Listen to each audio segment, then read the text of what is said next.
여러분 안녕하세요. 오경영 선생님입니다. 오늘은요 가계의 합리적 선택 방법을 공부해 보도록 하겠습니다.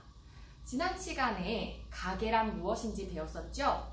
가정의 살림을 함께하는 생활 공동체였습니다.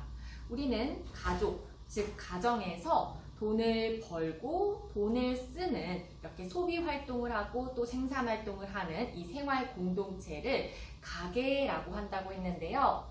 선생님도 선생님 집에 살림을 운영하고 있기 때문에 돈을 벌고 그리고 소비를 하는 가계를 운영하고 있고요. 여러분도 가계의 한 구성원입니다.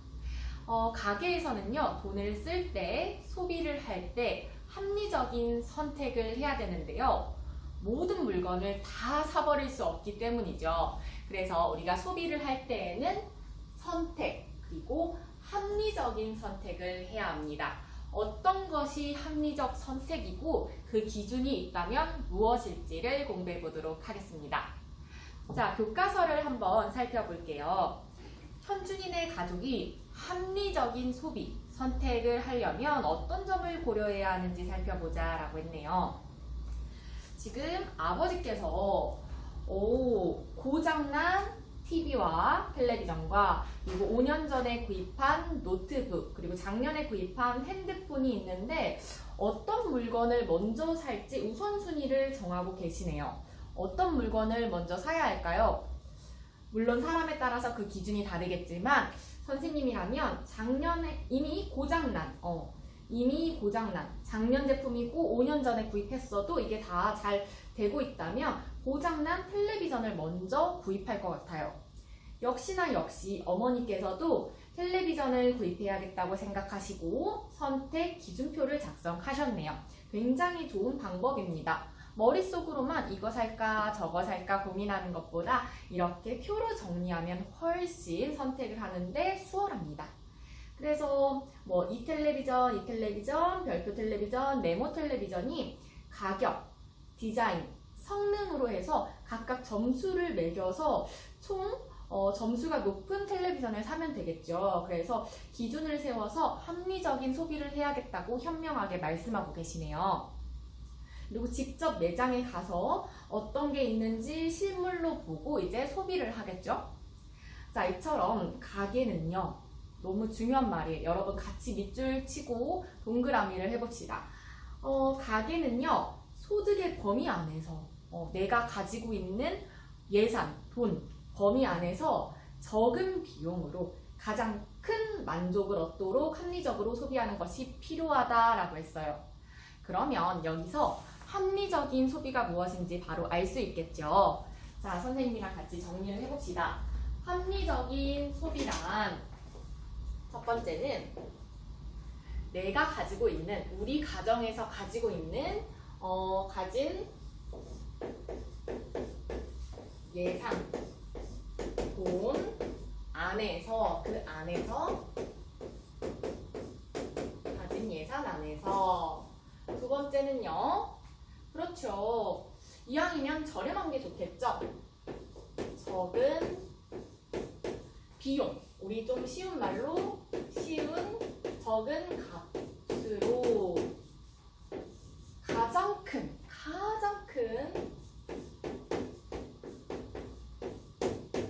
만족감을 얻을 수 있어야 합니다.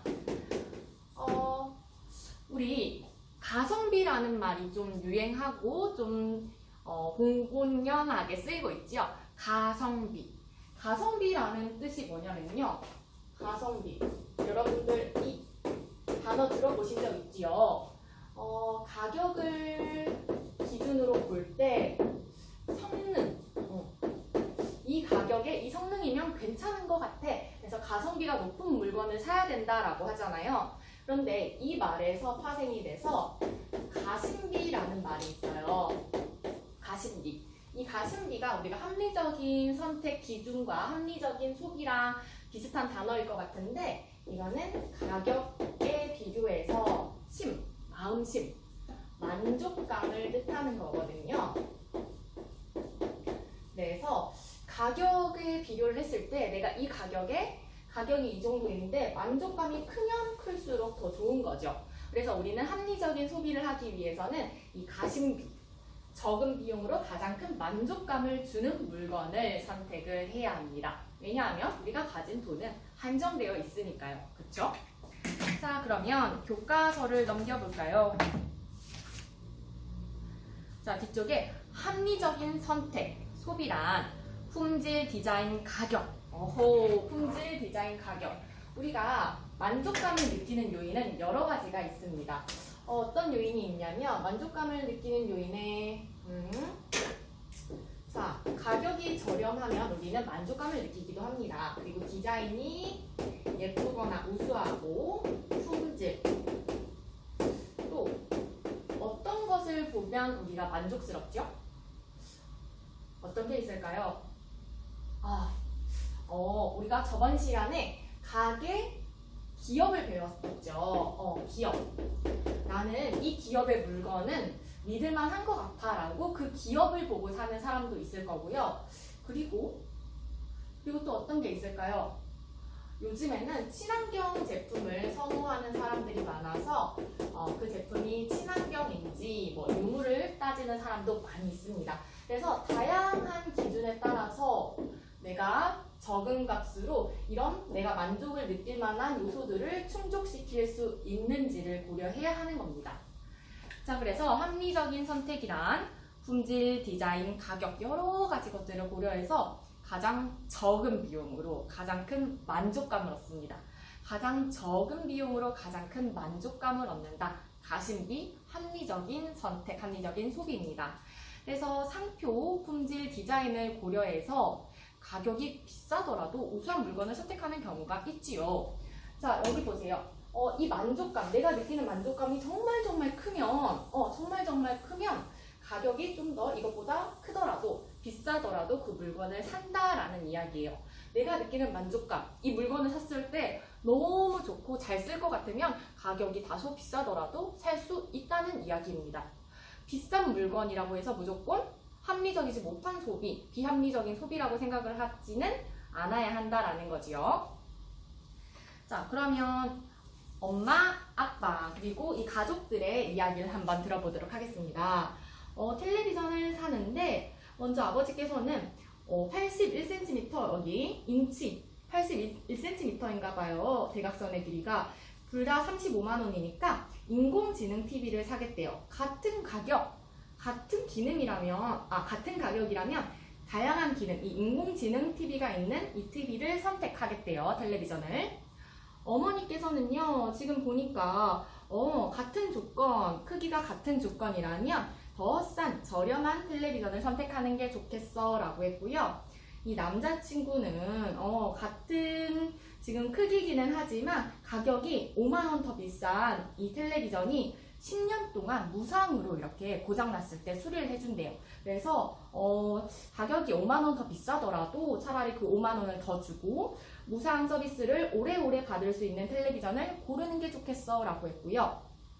이 여자친구는 가격이 10만 원이나 더 비싸지만 더 큰 텔레비전이 우리 할머니, 할아버지가 계시기 때문에 더 큰 텔레비전으로 더 크게 볼 수 있도록 하는 게 좋겠어 라고 했습니다. 누구의 선택이 옳은 선택일지는 아무도 몰라요. 그쵸? 다 본인들이 생각하는 기준이 있으니까 가족끼리 잘 가족 회의를 해서 선택을 하는 게 좋겠어요. 그렇죠? 그러면 우리 87쪽에 6가지의 텔레비전이 나와 있는데 여러분이라면 어떤 물건을 살지 한번 생각을 해봅시다. 선생님도 생각을 해볼게요. 선생님이라면 우선 가격이 낮은 순서대로 한번 살펴볼게요. 가격이 낮은 순서대로 살펴볼게요. 30만원짜리 텔레비전이 2번과 6번이 있죠. 그래서 보니까 크기도 같고 가격도 같은데 6번이 친환경, 에너지를 절감하는 제품이니까 선생님은 2번을 살 바에는 6번을 사겠어요. 자, 그러면 가격을 살짝 올려볼까? 뭐가 더 좋은지. 그러면 이제 4번이 나오는데 크기는 똑같고요. 가격은 5만 원이 더 비싼 대신에 6번보다 4번은 오, 10년 동안 무상 관리를 해준다고? 그런데 선생님 생각에는 텔레비전을 보다가 고장난 경우가 별로 없었던 것 같아. 그리고 선생님 지인 중에 텔레비전을 잘 고칠 수 있는 사람이 있으니까 굳이 이거를 5만 원 더 주고 살 필요는 없는 것 같아서 선생님은 우선 4번 탈락. 선생님의 기준입니다. 그리고 이제 다음 가격을 보면 40만 원. 그러니까 6번보다는 10만 원씩이나 더 비싸네요. 그런데 크기는 우선 다 똑같고 1번은 화질이 너무 좋대. 그리고 3번은 인공지능 TV래. 하지만 선생님은 인공지능 기능을 잘 쓰지 않기 때문에 필요 없고 대신에 화질. 선생님은 영화를 많이 보니까 화질, 그래 10만 원을 더 주더라도 화질 좋은 걸 선택하겠어. 6번 탈락. 1번과 5번 중에 이제 보니까요 가격 차이는 5만 원이에요. 가격 차이는 5만 원인데 크기가 훨씬 더 크네요. 하지만 선생님은 집이 그렇게 넓지 않아서 큰 TV가 너무 큰 TV는 집에서 너무 큰 공간을 차지할 것 같아서 X. 그래서 선생님이라면 이 1번 크기도 적당하고 가격도 이 정도라면 선생님 감당할 수 있을 것 같고 화질이 좋은 이 텔레비전을 선택할 것 같습니다. 여러분이라면 또 다른 기준이 있겠죠. 그래서 우리 합리적 선택의 이 기준들은요. 이런 합리적 선택의 기준은 그렇죠. 사람마다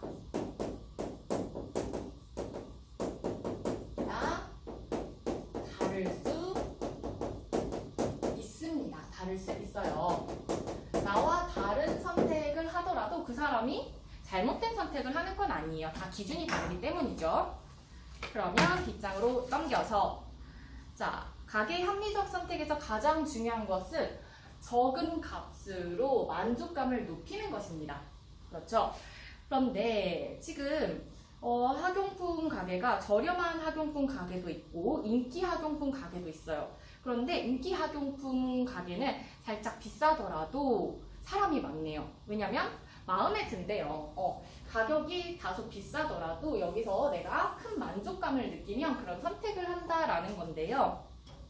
그 밑에 보면 자신이 추구하는 가치를 지키면서 합리적으로 소비하는 사람들이 요즘에는 늘어나고 있어요. 여기 친환경 같은 경우 다소 비싸고 그리고 성능이 떨어지더라도 나는 환경을 중요하게 생각하는 사람이기 때문에 친환경 제품을 사는 경우가 있다라는 거죠. 그래서 가격이 더 비싸더라도 지구 환경이나 인권 보호에 도움을 주는 제품을 구매하는 경우처럼 자신이 추구하는 그런 삶의 가치를 나의 소비로서 실현하기 위해서 그런 소비를 하는 사람들이 늘어나고 있어요. 밑에 보시면 공정무역 초콜릿이라고 해서 일반 초콜릿보다는 더 비싼데요. 이 초콜릿은 공정무역 초콜릿이라고 이렇게 마크가 있는 것은 그 초콜릿을 만드는데 아동들 이렇게 만드는 데에 노력한 그 사람들에게 정당한 어느 정도의 돈을 지불했다라는 거예요. 그러니까 일반 다른 초콜릿들은 그것을 초콜릿을 만들기 위해서 우리 아프리카나 이런 친구들이 어린 아이들이 노동을 하는데 그거에 대해서 적당한 가격을 적당한 돈을 주지 않는 경우가 있다라고 해요. 하지만 공정무역 초콜릿은 그 아이들에게 적당한 돈을 주고 노동을 시킨 그렇게 해서 만들어진 초콜릿이기 때문에 그 초콜릿을 믿고 그런 가치를 인권보호라는 가치를 실현하기 위해서 그 초콜릿을 사는 사람들이 많다라는 거죠. 그런 초콜릿을 사는 사람들도 있다라는 겁니다. 그리고 그 옆에 보면 친환경 대나무 빨대, 종이 빨대 이렇게 나와 있는데 가격도 다르고 당연히 디자인도 다 다르겠지만 나는 환경을 생각하는 마음이 크기 때문에 최대한 환경을 보호하는 쪽으로 제품을 선택하는 경우도 있어요. 자, 이처럼 선생님이 가장 하고 싶었던 말은 합리적인 선택이라는 것은 내가 가진 예산 안에서 적은 값으로 가장 큰 만족감을 느껴야 되는데 만족감을 느끼는 요인은 너무나도 많다라는 거고 사람에 따라서 다를 수 있다라는 거예요. 그쵸? 그리고 또 누군가에게는 돈이 엄청 많은 사람에게는 사실 가격이 그렇게 중요하지 않을 수도 있어요. 그러니까 사람마다 자신이 처한 환경이나 경험에 따라서 그 기준이 다르기 때문에 합리적인 소비, 선택 기준은 다 다를 수 있다라는 겁니다. 하지만 이거는 같은 거죠. 내가 가진 예산 안에서 적은 값으로 가장 큰 만족감을 느끼는 게 합리적인 소비 선택이라는 거 잘 기억하시면서 다음 시간에는 가계 말고 기업의 합리적 선택 방법을 알아보도록 하겠습니다. 기업은 어떤 식으로 합리적인 선택을 하는지 우리 기업의 입장을 한번 살펴보자고요. 자, 오늘 수업은 여기까지고요. 그러면 다음 수업 영상에서 만나도록 하겠습니다. 여러분 모두 수고하셨습니다.